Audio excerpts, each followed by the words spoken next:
پہلے تو میں یہ عرض کروں محرم کی اسلام میں فضیلت کیا ہے اور کیوں ہے یہ فضیلت۔ رسول اللہ صلی اللہ علیہ وسلم نے فرمایا کہ محرم کو آپ صلی اللہ علیہ وسلم نے شہر اللہ قرار دیا ہے۔ صحیح حدیث ہے کہ آپ صلی اللہ علیہ وسلم نے فرمایا، صحیح مسلم کی حدیث ہے کہ رمضان کے روزوں کے بعد سب سے زیادہ جو روزے افضل ہیں وہ شہر اللہ المحرم، اللہ کے مہینے محرم کے ہیں، یعنی اللہ کی طرف اس محرم کی نسبت کی جا رہی ہے، تو یہ ایک بڑی فضیلت کی چیز ہے۔ اور قرآن میں جن 4 مہینوں کو محترم قرار دیا ہے، عرب ان مہینوں میں جنگ و جدال کو حرام سمجھا کرتے تھے کہ یار یہ ناجائز ہے، اس میں جنگ نہیں کرنی چاہیے، ان مہینوں کا احترام لازم ہے۔ ان میں 4 مہینوں میں محرم بھی ہے، محرم، رجب، ذی الحجہ، ذی قعدہ، ذی الحجہ، یہ 4 مہینے ہیں جو محترم ہے، لیکن اس میں پھر رجب بھی داخل ہے اور ذی قعدہ بھی اور ذی الحجہ بھی، تو یہ بھی ہے۔ اور 10 محرم کے روزے کی بڑی فضیلت ہے۔ آپ صلی اللہ علیہ وسلم نے فرمایا 1 سال کے گناہوں کی معافی کا ذریعہ بنتا ہے، لیکن آپ نے فرمایا کہ یہودیوں کی مشابہت نہ کرو، کیونکہ یہودی 1 روزہ رکھتے ہیں تو ہم 9، 10 یا 10، 11 2 روزے ملائیں گے، تو یہ محرم کی فضیلت ہے۔ اور یہ کیوں ہے اس کی ہمیں وجہ معلوم نہیں ہے۔ جیسے کسی نے ابھی بھائی نے سوال پوچھا نا ایک کہ اس میں کوئی واقعات ہوئے تھے، تو پہلے میں بتا دوں 10 محرم میں جب نبی صلی اللہ علیہ وسلم نے محرم کے مہینے کی یہ فضیلت بیان کی تو اس کو کسی واقعے کی بیس پہ بیان نہیں کی ہے۔ اس بارے میں جتنے واقعات ہمارے پاس منقول ہیں کہ آدم علیہ السلام جنت سے زمین پہ آئے تھے، یا قیامت آئے گی اس دن، یا یہ کہ اور پتہ نہیں کیا کیا ابراہیم علیہ السلام کو آگ میں ڈالا گیا، یہ سب من گھڑت ہیں، اس کی کوئی حقیقت نہیں ہے، موضوع روایتیں ہیں۔ البتہ اس دن موسیٰ علیہ السلام اور بنی اسرائیل کو فرعون سے نجات ملی تھی، اس بارے میں روایت سندن بہتر ہے، یعنی اس کو مستند روایت کہا جا سکتا ہے۔ تو وہ یہ کہا جا سکتا ہے کہ 10 محرم کو موسیٰ علیہ السلام اور بنی اسرائیل کو اللہ نے فرعون سے نجات دی تھی، اسی بیس پہ یہودی روزہ رکھا کرتے تھے اس دن۔ تو یہ روایت کے علاوہ باقی جتنے بھی واقعات ہیں سب من گھڑت ہیں۔ باقی حضرت حسین رضی اللہ تعالی عنہ کو جو کربلا میں شہادت ملی ہے، وہ تو 10 محرم، وہ تو فضیلت تو اسلام میں پہلے سے تھی، تو حضرت حسین رضی اللہ تعالیٰ عنہ کا واقعہ تو بعد میں ہوا ہے، تو اس سے حضرت حسین کی شہادت کو اور فضیلت مل گئی کہ آپ کو ایک مقدس دن میں اللہ تعالیٰ نے شہادت عطا فرمائی ہے۔ دیکھو اللہ تعالیٰ نے جو ہمیں قرآن میں آیات بتائی ہیں، یہ سب ہمیں اللہ کی طرف کھینچتی ہیں کہ ہم اللہ کے بن کے رہیں، جیسا جیسے اللہ کہہ رہے ویسے کریں، اپنے عمل کو درست کریں۔ سورہ بقرہ میں اللہ کا ارشاد ہے لَيْسَ الْبِرَّ أَن تُوَلُّوا وُجُوهَكُمْ قِبَلَ الْمَشْرِقِ وَالْمَغْرِبِ وَلَكِنَّ الْبِرَّ مَنْ آمَنَ بِاللَّهِ وَالْيَوْمِ الْآخِرِ وَالْمَلَائِكَةِ وَالْكِتَابِ وَالنَّبِيِّينَ۔ فرمایا ادھر ادھر منہ کر لینا یہ کوئی نیکی نہیں ہے، اصل نیکی یہ کہ پہلے اپنا ایمان درست کرو اور پھر وَأَقَامَ الصَّلَاةَ وَآتَى الزَّكَاةَ وَالْمُوفُونَ بِعَهْدِهِمْ، نماز قائم کرو، زکوٰۃ دو، معاہدوں کی پابندی کرو، اور وَآتَى الْمَالَ عَلَى حُبِّهِ، صرف اللہ سے محبت کی بیس پر ذوی القربہ، رشتہ داروں کو پیسے دو، رشتہ داروں کو پیسے دو، والیتامى، یتیموں کو کھلاؤ، یتیموں پہ خرچ کرو، والمساکین، مسکینوں کو کھلاؤ، وابن السبیل، مسافروں پر خرچ کرو۔ الو نہ بناؤ مسافر کو کہ اس کو کیا پتہ یہاں کے ریٹ کا، تو الو بناؤ اس کو، ایسا نہیں، مسافروں کا خیال کرو۔ تو یہ 4 قسم کے طبقے پر احسان کرو، اور نماز بھی قائم کرو، اور زکوٰۃ الگ سے دو، اور والصابرین فی البأساء والضراء، کوئی پریشانی آئے تو صبر کرو، چاہے وہ مالی پریشانی ہو، فی البأساء والضراء، جسمانی پریشانی، وحین الباس، اگر میدان جنگ میں لڑنا پڑے تو میدان جنگ میں صبر سے لڑو۔ اولئک الذین صدقوا، اللہ فرماتے ہیں جن لوگوں کی یہ صفات ہیں یہ ہیں سچے ایمان کے دعوے میں۔ ہم لوگوں نے اسلام کو بھی ایک، یعنی یوں سمجھیں کہ ایک فیشن ہوتا ہے نا، مختلف قسم کے موسموں میں مختلف قسم کی ایکٹیویٹیز ہوتی ہیں۔ محرم میں ہمارے ایک نئی قسم کی ایکٹیویٹیز ہوتی ہیں، ربیع الاول میں الگ قسم کے مسلمان بنے ہوتے ہیں ہم لوگ، ٹھیک ہے نا۔ تو یہ 2 مہینے خاص طور پر ایسے ہیں جس میں یہ 2 مہینے کی جتنی ہماری ایکٹیویٹیز ہیں وہ سب ہم اخپل طریقے سے گزارتے ہیں، جس طرح اللہ اس کے رسول نے بتایا اس طرح سے نہیں گزارتے۔ اسلام میں کسی کی یوم ولادت یا یوم شہادت یا یوم وفات اس کو کوئی اہمیت نہیں دی گئی ہے. اگر دی گئی ہوتی تو سب سے پہلے محمد صلی اللہ علیہ وسلم کا یوم وفات کا دن ایسا تھا کہ اس پہ ہمیں غم منانے کا حکم دیا جاتا, اور یوم ولادت ایسی تھی جس پہ ہمیں خوشی منانے کا حکم دیا جاتا. کہیں بھی نہیں ملتا ہمیں.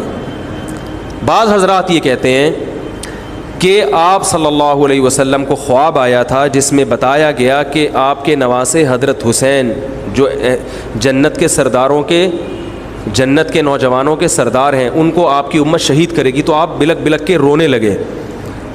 اس سے بعض لوگ استدلال کرتے ہیں دیکھو غم حسین میں رونا چاہیے. تو یاد رکھو نبی صلی اللہ علیہ وسلم کو جب اطلاع ملی آپ کو غم ہوا آپ روئے, تو جب بھی کوئی غم کسی کو پہنچتا ہے اس کی آنکھوں سے آنسو نکلنا یہ نیچرل ہے. تو ایسی خبر کو سن کے آپ کو رونا آ جائے تو یہ سنت ہے, اس میں کوئی حرج نہیں ہے. لیکن کیا ہر سال نبی صلی اللہ علیہ وسلم جس دن یہ خواب آیا تھا تو اگلے سال اسی تاریخ میں دوبارہ روئے, پھر اسی تاریخ میں دوبارہ روئے؟ بھائی جب غم کی خبر ملی تو روئے آپ صلی اللہ علیہ وسلم. حضرت جعفر طیار آپ کے چچا زاد بھائی, ان کی شہادت کی آپ کو اطلاع ملی تو بھی آپ کے آنکھوں سے آنسو جاری ہوئے. تو کیا اب حضرت جعفر کے غم میں رونا بھی سنت ہوگا؟ بولو نا بھائی. اگر آپ صلی اللہ علیہ وسلم حضرت عثمان کے دور میں زندہ ہوتے اور اس طرح بے دردی سے حضرت عثمان کو شہید کیا جاتا تو کیا آپ نہ روتے ہیں بھائی؟ تو پھر حضرت عثمان کی یوم شہادت پہ رونا بھی کیا ہے؟ سنت ہونا چاہیے نا. حضرت عثمان کی شہادت کی نبی کو اطلاع ملی تھی, وہ جھوٹی افواہ تھی. صلح حدیبیہ کے موقع پر آپ صلی اللہ علیہ وسلم نے حضرت عثمان کو قاصد بنا کے بھیجا, اطلاع ملی کہ ان کو شہید کر دیا. آپ ایسا درد اور ایسا غضبناک ہوئے کہ آپ نے 1400 صحابہ سے موت پر بیعت کی. تو جب آپ کو سچی مچی کی اطلاع ملتی کہ واقعی, ابھی تو افواہ تھی, یقین نہیں تھا, جب آپ صلی اللہ علیہ وسلم کو حقیقت میں اطلاع ملتی کہ آپ شہید ہو گئے تو کیا آپ نہ روتے؟ آپ صلی اللہ علیہ وسلم کو اپنی نواسی آپ کی گود میں تھی, اس کا انتقال ہوا, آپ کی آنکھوں سے آنسو جاری ہوئے. صحابہ نے کہا یا رسول اللہ آپ تو ہمیں صبر کی تلقین کرتے ہیں, آج آپ رو رہے ہیں. تو فرمائیے اللہ کی رحمت ہے, یہ تو اللہ کی رحمت ہے بھائی, اولاد ہے میری. تو کیا جب حضرت وہ جو آپ صلی اللہ علیہ وسلم کی نواسی کا انتقال کی تاریخ آئے گی تو ہم سب روئیں گے بیٹھ کے؟ بولو نا بھائی. تو کہاں کی کہاں لگا دیتے ہیں. دیکھو ہر بدعت کو جائز کرنے کے لیے نا کچھ دلیل ہر ایک کو مل جاتی ہے.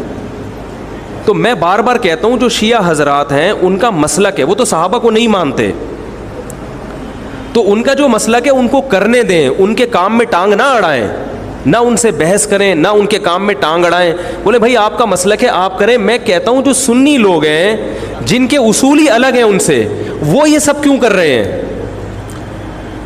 بھائی یا تو ادھر ہو جاؤ, شیعہ بن جاؤ, کس نے روکا ہے؟ کوئی گورنمنٹ کی طرف سے پابندی تھوڑی ہے, کوئی پابندی نہیں ہے. آپ شیعہ بن جائے کوئی نہیں روکے گا آپ کو. کوئی شیعہ سنی بننا چاہے اسے کوئی نہیں روکتا, کوئی سنی شیعہ بننا چاہے اسے کوئی نہیں روکتا. لیکن جب آپ سنی ہیں تو پھر آپ کو ان اصولوں پہ چلنا پڑے گا جو اہل سنت والجماعت علماء نے بتائے ہیں. اہل سنت والجماعت کے ہاں رونا عبادت نہیں ہے. ہاں آپ نے کسی دن کربلا کا واقعہ سنا, چاہے محرم میں سنا, ربیع الاول میں سنا, حضرت حسین رضی اللہ تعالیٰ عنہ کی ایک جو دردناک شہادت کا واقعہ آپ نے سنا, آپ کو رونا آ گیا, تو یہ عین ایمان کی علامت. میرے بیان اب ویڈیو ریکارڈ ہوتے ہیں, پہلے ریکارڈ نہیں ہوتے تھے, آڈیو چلتے تھے. تو میں نے 2 دفعہ زندگی میں پہلی دفعہ جب یہ واقعہ بیان سنا, بیان کے دوران میں بھی رو رہا تھا اور سننے والے بھی رو رہے تھے, نیچرلی آ گیا رونا. پھر دوبارہ میں نے یہ واقعہ بیان کیا, مجھے بھی رونا آ گیا اور سننے والوں کو بھی آ گیا. یہ نیچرل جو آ گیا. لیکن اگر میں اس لیے بیٹھوں کہ میں روؤں, آج میں پروگرام ہے باقاعدہ, بولو بھائی, رونے کا, اور آپ کو بھی رلاؤں گا. اور وہ محرم کا واقعہ میں اگر ربیع الاول میں بیان کروں گا تو رونا آ گیا مجھے. تو جو خود سے کسی کا واقعہ سن کے رونا آ جائے اس پہ پابندی نہیں ہے, بلکہ اہل بیت سے محبت کی علامت ہے. لیکن یہ واقعہ جب ہم نے بیان کیا حضرت حسین کا تو مجھے رونا آیا. بالکل اسی طرح رونا جب حضرت عثمان کا واقعہ بیان کیا تو بھی آیا. ظلم تو ان پر بھی ہوا تھا, کوئی کم تھوڑی ہوا تھا. بلکہ مجھے یاد ہے جب میں نے پہلی دفعہ نبی صلی اللہ علیہ وسلم کی سیرت پڑھی، بالکل چھوٹا بچہ تھا میں اس وقت، میری عمر 9 یا 10 سال ہوگی، اور وہ آپ صلی اللہ علیہ وسلم کی وفات کا واقعہ لکھا تھا. تو اتنے بچے میں تو اتنی سمجھ نہیں ہوتی، لیکن جب مجھے یاد ہے میں پڑھ رہا تھا تو مسلسل آنکھوں سے آنسو بہ رہے تھے. ایسا دردناک واقعہ نبی صلی اللہ علیہ وسلم کی وفات کا. تو وہ تو کسی کے بھی وفات کی خبر جب ہم سنتے ہیں تو نیچرلی رونا آتا ہے انسان کو. کبھی وہ انسان کوشش تو برداشت کرنی چاہیے، لیکن اب ہمارے ہاں واقعات سنا کے باقاعدہ رونے کے پروگرام ہوتے ہیں. یہ اسلام کی تعلیمات نہیں ہے، یہ اسلام کی تعلیمات نہیں ہے، کیونکہ اسلام میں صبر کا حکم ہے. جو خود سے رونا آ جائے نا انسان کو تو وہ ایک نیچرلی ہے. اور کربلا کا واقعہ صرف اس نیت سے بیان کرنا کہ تاکہ میں بھی روؤں آپ بھی رو، یہ غلط ہے. یہ اہل سنت والجماعت کے ہاں یہ اسلامی تعلیمات کے منافی ہے. سمجھ میں آ رہی ہے بات کہ نہیں آ رہی؟ اور کسی مخصوص دن کے ساتھ تو ویسے بھی خاص نہیں ہے یہ. اور ویسے بھی شریعت میں صحیح بخاری مسلم کی حدیث ہے، آپ صلی اللہ علیہ وسلم نے نوحہ کرنے والی عورتوں پہ لعنت، نیاحہ کہتے ہیں چیخنا چلانا. آپ کو پتہ ہے زمانے جاہلیت میں جب کسی کی میت ہوتی تھی تو باقاعدہ پیسے دے کے عورتوں کو رلوایا جاتا تھا، پیسے دے کے. آج بھی بہت جگہوں پہ یہ ہو رہا ہے، پیسے دے کے رلوایا جاتا ہے. تو نبی نے تو ان عورتوں پہ لعنت کی ہے جو فری میں روتی ہیں، پیسے دے کے نہیں، جو فری میں میت پہ روتی ہیں. اور چیخ چلا کے رونا تو ویسے ہی حرام ہے اسلام میں. میت پہ جب بھی نبی صلی اللہ علیہ وسلم روئے ہیں آپ کی آنکھوں سے آنسو، بس چیخ چلا کے نہیں روئے ہیں. حضرت جعفر طیار بھی تو اہل بیت میں سے تھے. جب شہید ہوتے ہیں آپ کی 4 جوان بیویاں بیوہ ہوتے ہیں، چھوٹے چھوٹے بچے یتیم ہو جاتے ہیں، تو ان کی بیویاں جب روتی ہیں تو گھر سے باہر آواز آتی ہے. آپ نے پہلی دفعہ سمجھایا جا کے کہ ان سے بولو اپنی آوازوں کو پس کرو. جب دوبارہ تو آپ نے فرمایا منہ پہ خاک پھینک دو جا کے. حالانکہ ان کا جو رشتہ حضرت جعفر طیار سے تھا وہ ہمارا نہیں ہے، ہم تو بہت دور کے ہیں. اہل بیت سے جو جتنا ان کی بیویوں کا رشتہ ہے اتنا تو ہمارا نہیں ہے نا. ان کو چیخ کے رونے کی اجازت نہیں دی. اور آج ہمارے ہاں کیسے ہوتا ہے، ہا ہو چیخ رہے ہیں، پیٹ رہے ہیں. گریبان چاک کرنا اسلام میں حرام ہے روتے ہوئے. گریبان چاک کرنا اس پہ لعنت ہے نبی صلی اللہ علیہ وسلم کی. تو آج گریبان بھی چاک ہو رہا ہے، رو بھی رہے ہیں، پیٹ بھی رہے ہیں. تو بھائی وہ شیعہ حضرات کا ایک مسلک ہے، ان کی رائے ہے، ان کو ان کی رائے پہ چلنے دو. آپ جو اہل سنت والجماعت کو فالو کرتے ہو تو یا تو ادھر ہو جاؤ یا ادھر ہو جاؤ، درمیان میلہ لٹکو. درمیانی آدمی کہیں کبھی نہیں ہوتا. درمیان کی جو جنس ہے وہ کہیں کی ہوتی ہے. وہ بیچارہ نہ مرد سے شادی کر سکتا ہے نہ عورت سے. وہ کہتا ہے یا اللہ اگر مجھے آپشن دیتا یا تو ادھر کر دیتا یا وہ تو ایک اللہ نے آزمائش بنا دی اس کو بیچارے کو. وہ آزمائش ہے، اسی آزمائش پہ اس کو قیامت کے دن اجر ملے گا. لیکن اپنے اختیار سے انسان بیچ کا بننے کی کوشش کرے یہ ٹھیک نہیں ہوتا. اپنے اختیار سے یا تو شیعہ بن جاؤ یا پورے سنی بن جاؤ. تو اہل سنت حدیث کی کتابوں کو فالو کرتے ہیں، اور جو ہماری بخاری مسلم ہے شیعہ حضرات نہیں مانتے ان کتابوں کو، وہ نہیں فالو کرتے ان کو. تو ہم تو ان کو فالو کرتے ہیں. اگر آپ کہتے ہو میں نہیں مانتا ان حدیثوں کو تو پھر بہت ساری چیزیں اور بھی ہیں وہ بھی چھوڑ دو. پھر آپ سمجھ میں آ رہی ہے بات، پھر وہ بھی چھوڑ دو. تو ہم تو ان کتابوں کو فالو کرتے ہیں. ہمارے نبی صلی اللہ علیہ وسلم کے حکام ہیں میت پہ رونا پیٹنا منع. جب حضرت حسین رضی اللہ تعالی عنہ کا قتل ہوا ہے کربلا میں، اور یقیناً یہ بہت بڑا بدترین ظلم تھا تاریخ کا، تو حضرت جو آپ کے اہل بیت جو باقی بچ گئے تھے ان کا کیا ری ایکشن تھا، جو صحیح اسناد سے جو چیزیں ثابت ہیں ان کا کیا ری ایکٹ تھا. کیا امام زین العابدین نے اس طرح سے نوحے کیے تھے کہ آپ نے سینوں کو پیٹا تھا؟ انہوں نے صبر کیا تھا انہوں نے. اور یہی اہل بیت کی شان تھی. تبھی تو قرآن کے الفاظ کیا ہیں کہ نیکی صرف یہ نہیں ادھر ادھر منہ کر کے نمازیں پڑھ لو، بلکہ والصابرین فی البأساء، جو پریشانیوں کے وقت کیا کرتے ہیں، صبر. تو ہماری نظر میں حضرت حسین کا قتل بھی ایک بہت بڑی ٹینشن، بہت بڑی پریشانی، مگر اس پر ہمیں صبر کا حکم ہے. اگر ہمارے اندر انتقام کی طاقت ہوتی تو انتقام لے لیتے ہم. جو بھی قاتلان حسین تھے ہمیں پتہ چلتا کہ یہ ہے، ہم انتقام لیتے ان سے. اگر انتقام نہیں لے وہ تو چلے گئے دنیا سے اپنے ٹھکانوں کو، جو جس نے جہنم رسید ہونا تھا وہ تو جہنم رسید ہو چکا ہے. اور اللہ نے حضرت حسین رضی اللہ تعالیٰ عنہ کو شہادت کی برکت سے جنت کے جوانوں کا سردار بنا دیا ہے. تو جس کا جو ٹھکانہ تھا, جس ملعون نے جہاں جانا تھا وہ چلا گیا. اب قرآن کیا کہہ رہا ہے؟ تلک امۃ قد خلت. جہاں بھی قرآن ایسے واقعات بیان کرتے ہیں, یہ قوم تھی جو گزر گئی. لہا ما کسبت, جس نے جو کیا اس کا بدلہ ملے گا. ولکم ما کسبتم, تم اب تمہارے اعمال اللہ دیکھے گا. اعمال کا مطلب دیکھے گا جن چیزوں کو اللہ نے حلال کیا تم اس پر عمل کرتے ہو, جن چیزوں کو حرام قرار دیا اس سے بچتے ہو کہ نہیں بچتے, یہ چیزیں دیکھی جائیں گی. تو محرم کے ایک الگ, ہمیں محرم نبی صلی اللہ علیہ وسلم کی زندگی میں ہمیشہ آیا ہے, اس میں کیا احکام ہے. محرم میں آپ نے نکاح بھی کیا ہے, محرم منحوس نہیں ہے. محرم تو اشہر حرم میں سے ہے, برکت والا مہینہ ہے. اس میں جو کام کیا جائے گا اس میں برکت ہوگی. اس میں شادی بیاہ کریں گے اس میں انشاءاللہ برکت ہوگی. اس میں کوئی اور عبادت کریں گے اس میں برکت. نبی صلی اللہ علیہ وسلم نے محرم کی الگ فضیلت بیان کی کہ اس میں عبادت کا ثواب, محرم کے روزوں کا ثواب عام مہینوں سے زیادہ ہے. تو یہ سب ہماری شریعت کی تعلیمات ہیں. تو ہمیں ایک طرف ہو جانا چاہیے, ہمیں اسی کو فالو کرنا چاہیے. ہاں یہ وہ دور نہیں ہے کہ آپ دوسروں پہ جا کے انگلیاں اٹھائیں, تم یہ کیوں کر رہے ہو, یہ کیوں, بس چھوڑ دو اس کو. جو جب اس کو سمجھ میں آئے گی تو آ جائے گا, نہیں آئے گی تو 73 فرقے ہیں نا, تو یہ آپ تھوڑی ختم کرو گے, یہ حضرت عیسیٰ علیہ السلام آ کے ختم کریں گے. تو جو کام عیسیٰ علیہ السلام کا ہے وہ خود کرنے کی کوشش, بولو بھائی, مت کرو. آپ دیکھو کہ ان میں جو صحیح ہے اس کو فالو کرو. باقی بھائی جیسا کر رہے ہو, ہمارے پاس نہ کوئی پولیس ہے نہ کوئی پاور ہے. پولیس بھی ہوتی تو بھی کچھ نہیں کرتی. ہم اگر پولیس میں ہوتے تو کیا کر لیتے. فساد ہوتا ہے ان چیزوں سے. افغانستان میں جب طالبان کی حکومت تھی, او بھائی کون سی والی گھڑی صحیح ہے؟ میری گھڑی میں تو کیا ٹائم ہو رہا ہے, کبھی آگے چلیے. اچھا پھر ابھی بس اذان ہونے والی ہے. ٹھیک ہے بتا. تو کیا کہہ رہا تھا یار میں, وہاں افغان طالبان کی جب حکومت تھی 5 سال, تو انہوں نے بھی شیعہ کے امام بارگاہ کو ختم نہیں کیا تھا. سمجھ رہے ہیں بات کو؟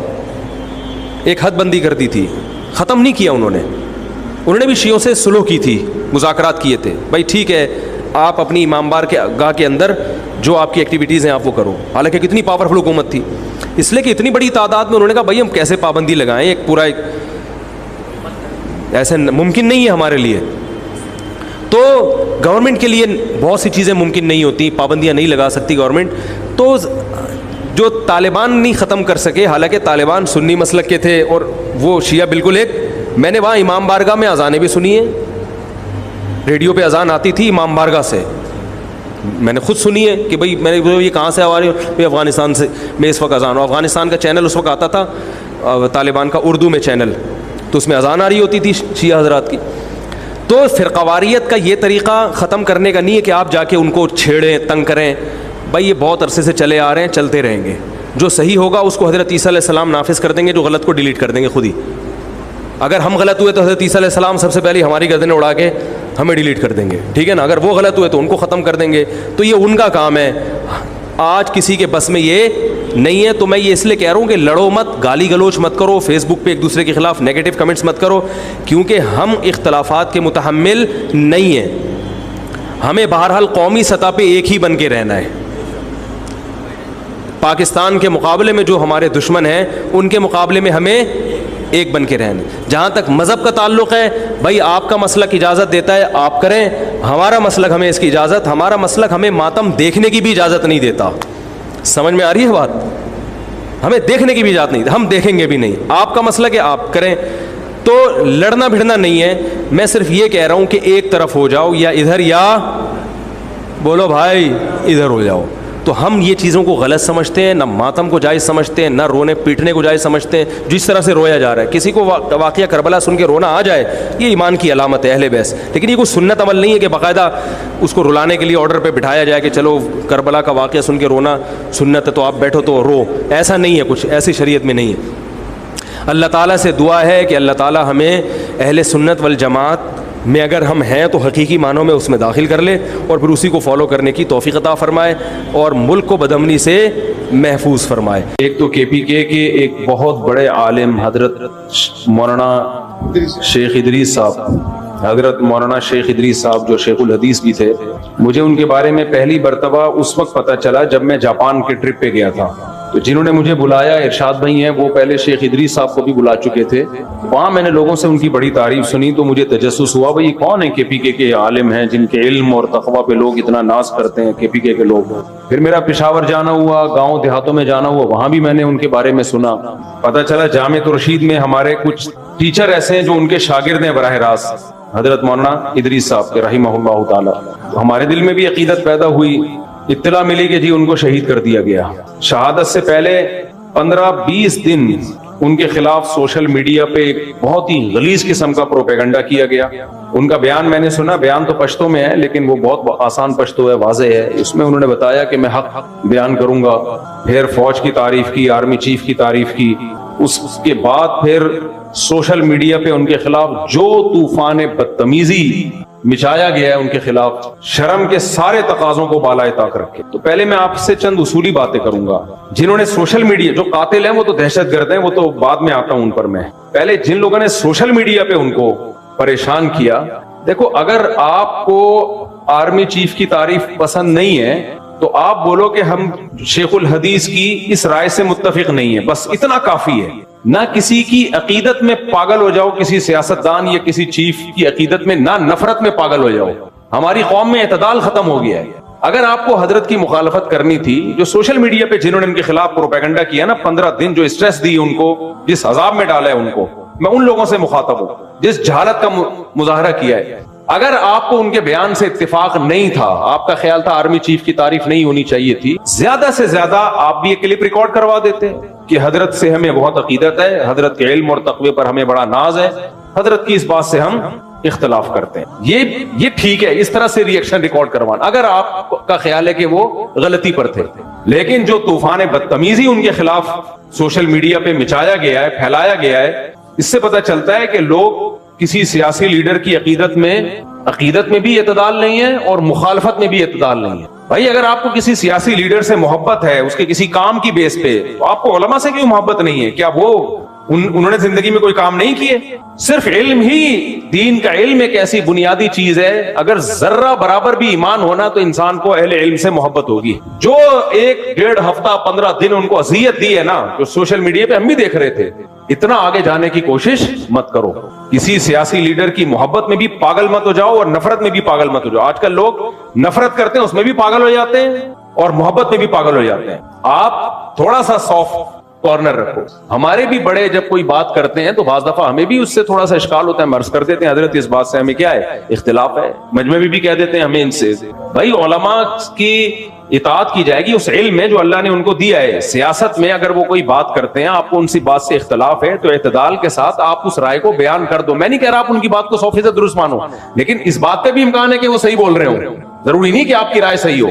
میں تو اس کو فرض کر رہا ہوں کہ غلط بھی اگر انہوں نے بولا بالفرض، تو آپ کو اگر ان سے اختلاف ہے کسی بھی، اور یہ آئندہ بھی ہو سکتا ہے. دیکھو آپ کے والد جب یہ جے یو آئی اور پی ٹی آئی کے پھڈے چل رہے تھے نا، عمران خان کی حکومت تھی، جے یو آئی والے بہت زیادہ عمران خان کے خلاف تھے، یہودی ایجنٹ، اور وہ لوگ ان کے خلاف وہ ڈیزل کی ایک رٹ لگائی بھی تھی. تو میں اس وقت بھی یہ بات کہتا تھا کہ کسی سیاسی لیڈر کی عقیدت میں بھی پاگل ہونے کی کوشش نہ کرو، نفرت میں بھی پاگل ہونے کی کوشش نہ کرو. ایک ہی گھر میں میاں بیوی میں طلاقیں ہوئی ہیں، بیوی پی ٹی آئی کی ہے اور شوہر جے یو آئی کا ہے، یا بیگم اس کو سپورٹ. دوستوں میں لڑائیاں ہوئی ہیں، چھوڑو. میں نے کہا یہ کل آپس میں مل کے بیٹھے ہوئے ہوں گے اپنے سیاسی مفاد میں. آج بیٹھے ہوئے کہ نہیں بیٹھے ہوئے؟ آج مولانا فضل الرحمان مانتے ہیں جی پی ٹی آئی سے دوستیاں بڑھانے کی کوشش کر رہے ہیں. میں نے اس وقت یہ بات کہی تھی، آپ رائے رکھو، پی ٹی آئی کے سپورٹر بھی بن سکتے ہو، جے یو آئی کے سپورٹر بھی بن سکتے ہو، جو آپ کو اچھا لگے آپ اس کو سپورٹ کرو، آپس میں نفرتیں پیدا مت کرو. اتنا آگے پوری دنیا میں ہوتا ہے، کچھ حکومت میں ہوتے ہیں، کچھ اپوزیشن میں ہوتے ہیں. جہاں بھی جمہوریت ہوگی اختلافات لازمی ہوں گے، لیکن لمٹ کراس کرنے کی کوشش نہ کریں. ابھی لوگ پاگل ہو گئے ہیں، نفسیاتی ہوئے ہوئے ہیں، عقیدت میں بھی اندھے ہوئے ہوئے ہیں اور نفرت میں بھی اندھے ہوئے ہوئے ہیں. نہ دنیا میں کوئی اتنا نیک ہے جتنا آپ سمجھ رہے ہو، یہ ذہن میں رکھنا. کسی سیاسی لیڈر کو اگر آپ بہت زیادہ نیک سمجھ رہے ہو، تھوڑا سا کم کر لو. کچھ اپنی بھی غلطیاں ہوتی ہیں جس کی وجہ سے انسان سزائیں بھگتتا ہے. سارے مظلوم نہیں ہوتے، کچھ اپنی بھی کوتاہیاں ہوتی ہیں. اور جس سے آپ کو نفرت ہے اس سے تھوڑی سی نفرت کم کر لو. اتنا برا نہیں ہے جتنا آپ اس کو سمجھ رہے ہو. میں شروع سے یہ بیان دیتا آ رہا ہوں. ہمارے جامعۃ الرشید میں ایٹ اے ٹائم طلبہ میں جے یو آئی کے بھی تھے، پی ٹی آئی کے بھی تھے، مسلم لیگ کے بھی تھے. ان میں بھی جب کوئی زیادہ ایگریسو ہوتے تھے ہم یہ کہتے تھے بھائی تحمل پیدا کرو یار، ایک کلاس میں رہتے ہو آپ لوگ، جامع رشید نے اجازت دی بھی تھی جو جس سیاسی تنظیم میں ہو ہمیں سب کو اجازت ہے, جس کو چاہے ووٹ دینا, یہاں پڑھنے کے لیے آئے ہو, پڑھائی کو فوکس کرو یہاں پہ. تو یہ ہمیشہ سے سیاسی اختلافات ہوتے رہے. تو حضرت نے ایک بیان دے دیا آرمی چیف کی تعریف میں. اب جن کو فوج سے آج کل نفرت چل رہی ہے, کل فوج سے ان کو محبت بھی تھی کہ نہیں تھی. ایک صاحب نے مجھے کہا کہ اسی فوج نے بنگلہ دیش توڑا ہے, اسی فوج نے یہ کیا, اسی فوج نے یہ کیا. میں نے کہا توڑا ہوگا بنگلہ دیش بھی, سب کچھ کیا ہوگا, لیکن جب عمران خان کی حکومت تھی اس وقت آپ نے یہ الزام فوج پہ کیوں نہیں لگایا؟ وہ پی ٹی آئی کے تھے, مجھے ان سے اختلاف نہیں ہے, سپورٹر ہوں گے ٹھیک ہے, اچھی بات ہے, آپ جس کو چاہو سپورٹ کرو. لیکن میں نے کہا یہ جو الزامات آپ لگا رہے ہو کہ بنگلہ دیش فوج نے توڑا ہے, بلوچستان میں حالات خراب کرنے کی ذمہ دار فوج ہے, میں نے کہا جب عمران خان کی حکومت تھی اس وقت آپ نے یہ الزامات فوج پہ کیوں نہیں لگائے؟ اس وقت آپ کے پاس آپ کا مطالعہ کم تھا, اب آپ نے اسٹڈی کیا ہے, یا اس وقت فوج سے آپ کے مفادات تھے تو یہ ان میں سے کوئی جرم فوج نے نہیں کیا؟ جہاں فوج نے عمران خان کو ہٹایا تو آپ نے یہ سارے الزامات اب فوج پہ لگائے ہیں جا کے. یا تو آپ نے ریسرچ ابھی کی ہے تو پہلے کیوں نہیں کی ریسرچ؟ میں نہ فوج کی حمایت کر رہا ہوں نہ مخالفت کر رہا ہوں, میں تو یہ کہہ رہا ہوں کہ ہماری جو آج کل جو ہماری قوم کی جو اسٹیٹمنٹ ہے نا, اس کے پیچھے یا تو کسی کی محبت ہوتی ہے یا کسی کی نفرت ہوتی ہے, وہ ریسرچ نہیں ہوتی. جس نے ریسرچ کے بات کی ہے وہ کہے بات, لیکن میجورٹی کے بعد ریسرچ نہیں ہوتی. عقیدت میں اندھے یا نفرت میں اندھے, یہ چل رہا ہے مارکیٹ میں. تو یہ جو سیاسی لیڈر ہے نا, کل فوج کا ان کے ساتھ مفاد ہوا تو یہ ہیرو بنا دیں گے فوج کو, فوج ان کو ہیرو بنا دے گی, اور یہ کس کو ہیرو بنا دیں گے؟ فوج کو ہیرو بنا دیں گے. تو میں اور آپ کیوں لڑیں بھائی؟ میں اور آپ کیوں نفرتیں پیدا کریں؟ اور علماء کی مخالفت, علماء کے خلاف زبان درازیاں. میں نے بتایا نا اعتکاف میں میں نے ایک لفظ بول دیا تھا کہ مولانا فضل الرحمان کو ڈیزل مت بولو, یہ غلط ہے. بندہ اعتکاف توڑ کے چلا گیا, کیا کر رہے ہو بھائی؟ کس کا نقصان؟ میرا نقصان کر رہے ہو, اپنا نقصان کر رہے ہو. وہ پی ٹی آئی کے تھے, اس دور کی بات ہے جب یہ نفرتیں عروج پہ تھی, اعتکاف توڑ کے چلا گیا. میں تو اس مولوی کو مانتا ہی نہیں. تو یہی ہم نے عمران خان کی تعریف میں 2 لفظ بول دیے تھے. تو آپ دیکھ, جب عمران خان نے یونائٹڈ نیشن میں جا کے تقریر کی اور سپورٹ کیا کشمیر کو اور قادیانیوں کے خلاف کچھ قانون سازی کی کوشش کی, میں نے 2 لفظ بولے تھے. تو جو گالیاں ہمیں پڑی تھیں, جو ہمارے پرانے لسنر وہ انسبسکرائب کر کے بھاگ گئے. تو تمہارا ظرف جب اتنا چھوٹا ہے تو تم دنیا میں کسی سے بھی کچھ نہیں سیکھ سکتے. سمجھ میں آ رہی ہے بات؟ کسی سے کچھ نہیں سیکھ سکتے تم. بہت چھوٹا ظرف ہے یار, تھوڑا ظرف کیا کر لو, بڑا کر لو ظرف تھوڑا سا. آپ کہہ سکتے تھے مفتی صاحب کی رائے سے ہمیں اختلاف ہے, ہم باقی بیانات سنیں گے, سیاسی رائے نہیں مانتے, یہ کہہ دیتے, کوئی بڑا مسئلہ نہیں. اتنی نفرت کہ یار 2 لفظ تم سے برداشت نہیں ہو رہے, نہ ان سے ہو رہے تھے نہ ان سے ہو رہے تھے. میرے بھائی اتنا لمٹ کو کراس کرنے کی کوشش نہ کرو. یہی حشر کیا اتنے بڑے بزرگ, نہ ان کی داڑھی کا خیال کیا, جو سوشل میڈیا پہ جنہوں نے ان کے خلاف پروپیگنڈا کیا, میں ان کی بات کر رہا ہوں. انہوں نے 2 لفظ بول دیا آرمی چیف کی تعریف میں, فوج کی تعریف میں, تو کیا ان کے خلاف پہلے سوشل میڈیا پہ زہریلا جو جاہلوں نے جو کچھ کیا ان کے ساتھ, پھر اس کے بعد جو دہشت گردوں نے ان کو شہید کیا ہے, وہ تو انف ہو گیا. اور یہ شہید کیوں کیا؟